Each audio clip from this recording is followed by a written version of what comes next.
You've just run your web app scanner. Do you know what the output means? Stick around to find out. You're watching IT Pro TV.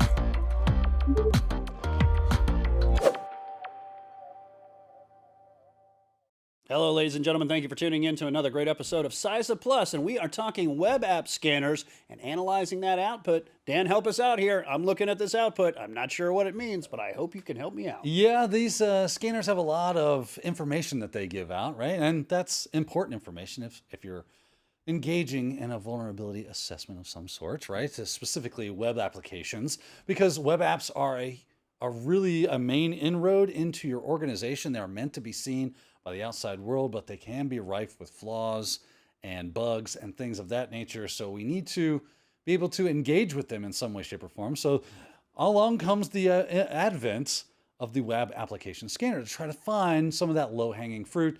Hey, you might want to look here, you might want to look there, but if we don't know what our scanner is telling us, we're going to have a hard time effectively doing that. So Wes, your question is extremely pertinent to the conversation. The fact that, all right, I've run a scan. What am I looking at and how do I use that information? So the first place we're going to start is, and we're going to go through 4 scanners that they call out for the CySA Plus objectives. First one is going to be OWASP's ZAP or Z application proxy. I don't name these things. I just call them as I see them, right? So there it is, the Z application proxy. But the good news is free scanner. Go download it, install it, enjoy, right? My version of Kali Linux did not come with it pre-installed. It used to, but I think I'm on 2019.4, and I would assume for 2021, it would not have it as well. So I had to install it. Apt-get update, apt-get install, and you should be on the money. So once I did that, I was able to run the scanner, which I have done. Right here, let's take a look, and you'll have to forgive.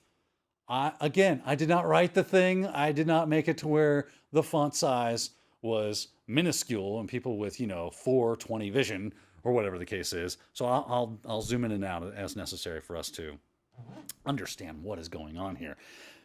We have some major boxes here. We've got this side of the fence over here. We've got this side of the fence over here, and we've got this other side of the fence. So what's going on over here is basically like the sites that we have connected to. So if I need to get that information, let's kind of zoom in over here. You'll notice that I had one site that I've already scanned, and all that information is going to stay over here. So kind of my scoped out area. And underneath that, any of the interesting information that it has resulted in. Sites, so subsites from there, so pages, all that other good stuff. I see that I found a robots.txt and a sitemap.xml, and I can continue to drill down with all the stuff I see. There's some Drupal information. Hopefully at this point, you're already starting to get like, oh, well, I'm doing a lot of really good enumeration, and the scanner did that for me. I didn't do anything but go over here. This is where you start out with in ZAP. This is the main area to say, where do I want to scan? What am I looking for? And you'll say, it does say like, there you go. If, it did before anyway. It typically tells you, if you're not familiar with these options, you'll see some options. I'm already past that screen, but pick one of these option bullets, should help you out. I just went with an automated scan. It said, which URL do you want to attack? You just pop your URL right here. Give it some, I use the traditional spider. The spider is the part of the scanner that goes through each and finds all those pages and then reports back, okay? If you want to use an Ajax spider, you can, but then I just hit the attack button. Once that was done, once I hit attack, it actually starts to run a vulnerability scan. Now, with that being said, depending on the size of the sites and the pages that it finds through the spidering, attacking it could take a while. So vulnerability assessment could take a while.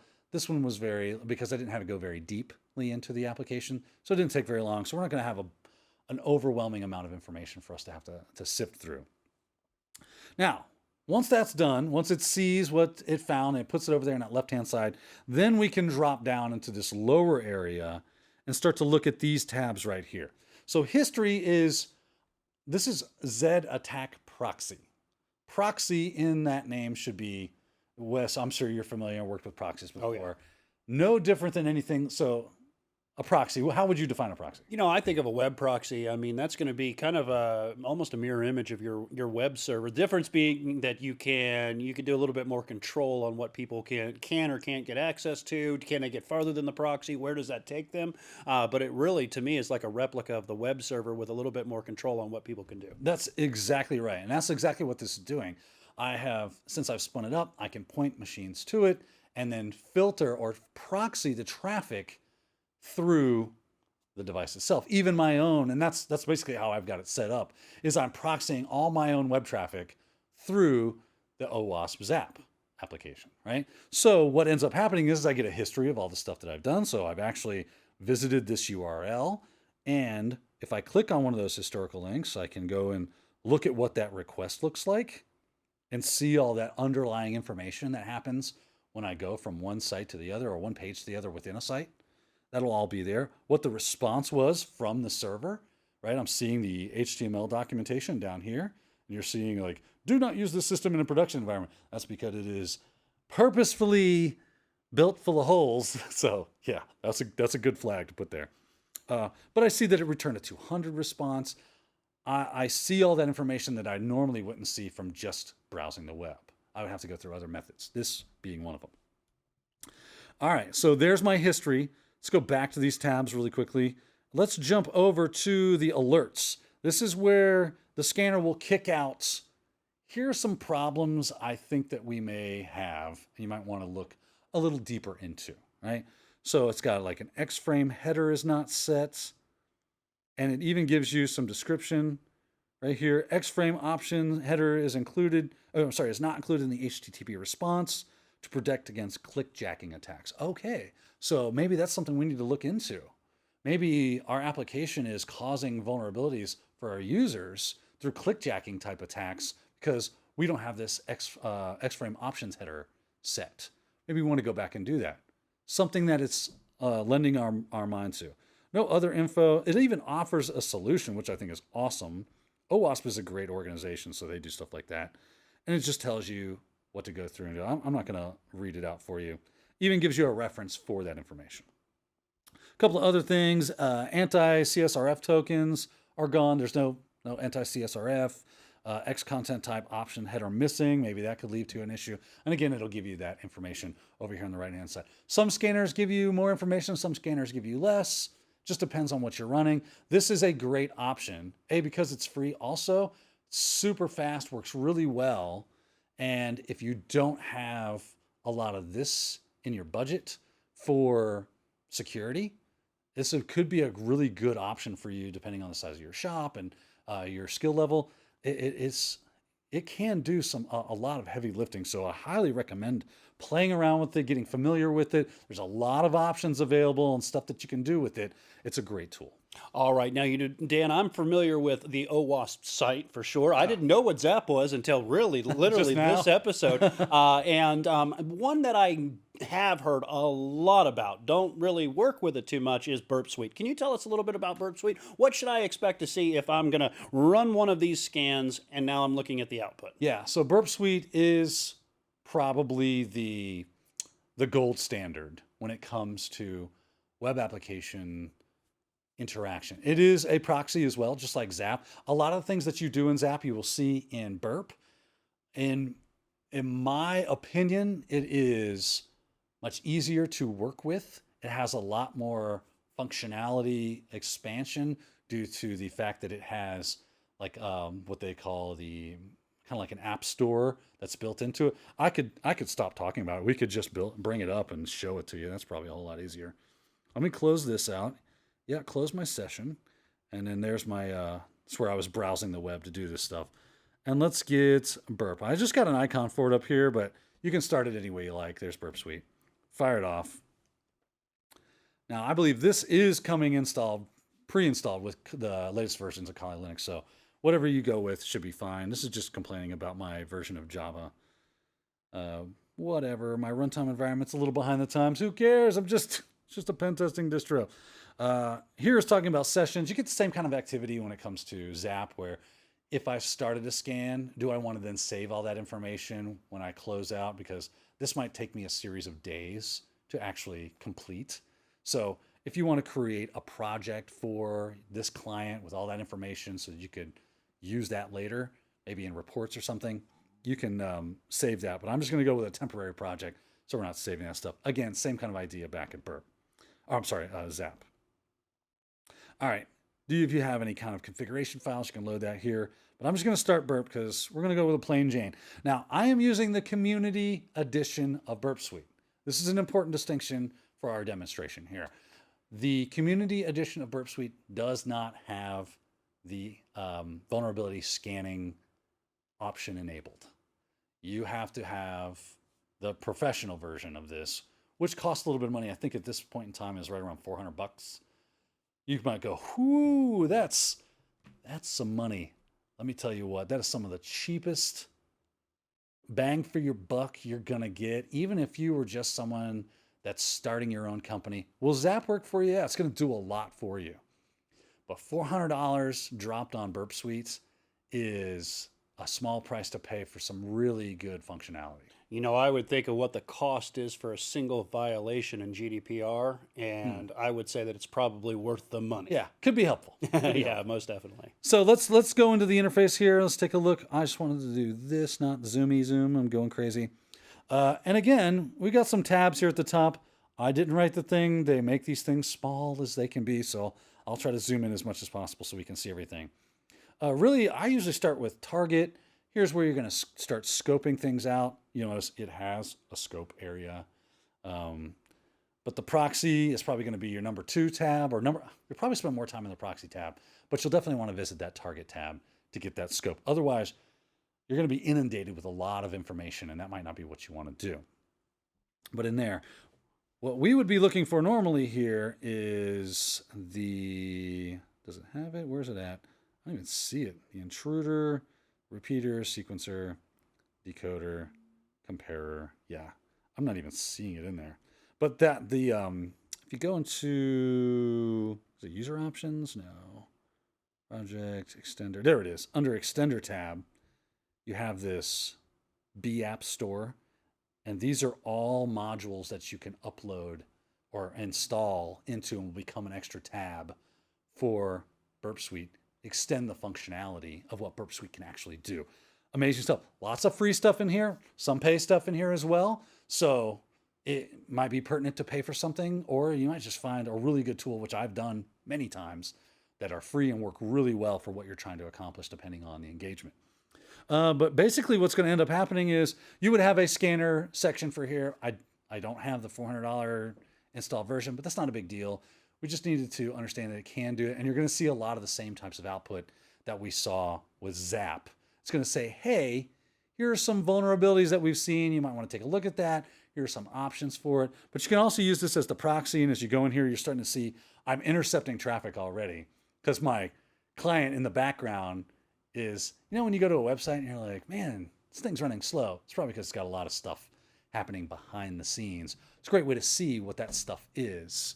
So it's intercepting that. And I can see this is trying to do a post to this client, which is interesting. What's the actual, it doesn't say, at least not yet. That's fun. I don't know what's going on there. So I'd probably want to look into that. That's fine. I'll just turn the intercept off and then it won't show me that traffic. I can see that traffic though by going to HTTP history. I see it's Mozilla. It's the Firefox. Probably trying to reach out to Firefox, looking for information to keep it up to date, that kind of stuff. Of course, I can right click on that if I can. You'll see that information down here, but I can right click on this, send this to something like the repeater. If I go to the repeater, I'm then able to start doing operations like fuzzing. I can change this client to say, admin client, and then resend that request. See what kind of response I get over on this side. Does it break? Do I get a 404? Do I get a, who knows? Well, I'll send it. I don't care. I don't get anything because it's trying to reach out to Firefox. I have this on a private network because that Websploit 2018 is just full of holes and I don't want to expose that to the internet because it's on my machine.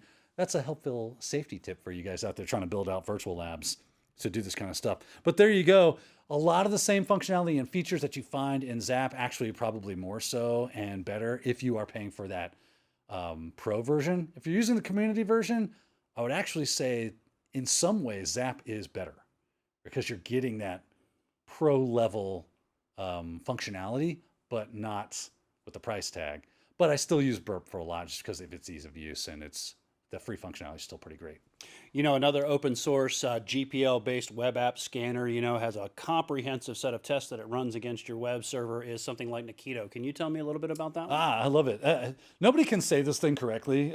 Yeah. But Wes, I think you said Nikito. Yeah. It's Nick2. Nick2. Oh, Nick2. oh, I was thinking it was yeah. like a Russian spy or Yeah. something So like that. this comes from the movie The Day the Earth Stood Still. Oh, okay. Right. The robot comes out of the spaceship and he says, I don't know the exact thing, but part of it was Nick2. Nick2. Okay. Right? I can't remember the entire phrase off the top of my head. That's what they named the scanner after, Nick2. I used to call it, I wanted to call it Nitco forever. Sounds like a gas My station. brain, even when typing it, I couldn't get the stinking thing right. To save my life, I was like, what do you mean command not found? Oh, that's right. The command that command does not exist. Let me type it correctly. You should have it. To work with Nick2, let's jump into a terminal here, and you just fire Nick2 like so. Well, if you don't give it any options, it's gonna tell you, hey, I know you're trying to run me, but you didn't give me a whole lot of information. So if you would please do that, you know, like error, no host or URL has been specified. So let's run this thing. We'll run it against that websploit device. And if you just do Nick2-H, which tells it which host you want to scan, HTTP, TTP, and it is Websploit 2018. And then a lot of times I will output if you just run it like this, it will dump all the output in text format straight to the screen. And that's fine. That's a great way to go. But what a lot of times I'll do is I'll do a -O, and this will be super helpful, which says output to, and I'll just call it like Websploit or like something descriptive. Nikto _Websploit 2018 .htm. I like to put it in .htm. That way I can look at the report in my web browser and see what the results were. So we're going to get to see two different types of results from Nick2 really quickly. So here it is. It's running through. It's already finding certain issues, X content type options. Remember, we saw that as back with OWASP Zap. Allowed HTTP methods. Post is something that's normal. Get, head, options. If I saw something like put, that would be a very interesting piece of output for me. Maybe we'll see things like RFI, LFI vulnerability. You'll see that it has done some directory finding. It found a directory called test. It's replaying that back out to me, letting me know that that's something you might want to investigate. It's got a PHP my admin directory. Oh, I didn't know that. That's nice to know. I'll go and check. Maybe there's some vulnerabilities associated with that version of PHP my admin. Who knows? Maybe get some entry. Maybe some default creds are being used. So that's what it's doing. So it's running through that. And there you go. And now I can, if I do Firefox, and what was that? I called it Nick2. There we go. It should open up in my browser. And hey, look, I got this lovely, I'll make it a little more usable, right? And I can click on links. It's telling me, hey, there's an anti-click jacking X-frame option is not present. You might want to check that out. And there's a link, right? And you're not seeing a whole lot. Something down here where it actually shows you some of the vulnerability stuff it was trying to do. Found this changelog.php. I can click on that. It will take me here. I'm confronted with the login, the auth page. So I'd have to try to get past that, but I see that it exists. Maybe there's a known vulnerability there. Nick2 is still a really good scanner in a lot of ways. So I highly recommend this one as well. I think they've done a good job of curating a list for us. All right, we got another one in the list One that we more. need to talk about. I'm going to try to pronounce this one, and I'm thinking arachnophobia here on this one. Arachne. He's smart, yes. All right. Arachne got that one All straight. right, very Hey, good. you're 3 for 4, right? That's not right. bad. Arachne, another scanner. You can install it on compTIA. I had some issues with it. It used to come pre-installed, but I had some issues getting it installed. Installed it on Windows, ran like a champ. I could run it in compTIA, but it wasn't the way I wanted it to go. So over here, yeah, I got a Windows box up and running. Let's get logged in. Just show you the output that it ran here. And there you go. It's a nice web front end. Just log in, take a look, and we see it's giving me some color coding of red and bad, right? Saying these are high, medium, low, and informational vulnerabilities that you might want to look at. So I can start to prioritize, and I can see over here, okay, this is a high cross-site request forgery issue, giving me information about that and why I might want to take a look at that. And then, of course, right here, showing me where the issue might lie. So giving me a link for that. I love web interfaces like this because they just make our lives easy. You get a nice dashboard.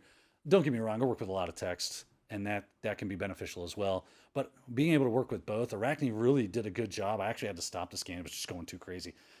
Free download, easy for us to start playing with, get some actual hands-on experience with. And you can see it breaks it down into different types of vulnerabilities that it found instead of just the severity. So if you wanted to get a little more fine-grained, you could. Super easy to set up and get to running once I had it on the right platform. And I was off to the races. So I highly recommend this one as well. All right, ladies and gentlemen, remember, it is an important part of a cyber analyst's job to be able to interpret that output. And remember, in this episode, we got to look at OWASP Zap, we got to look at Burp Sweep, we got to look at NIC2, as well as Arachne here too. So we got a lot more coming up in the upcoming episodes of the CySA Plus series, so we hope we'll see you then. Thank you for watching IT Pro TV.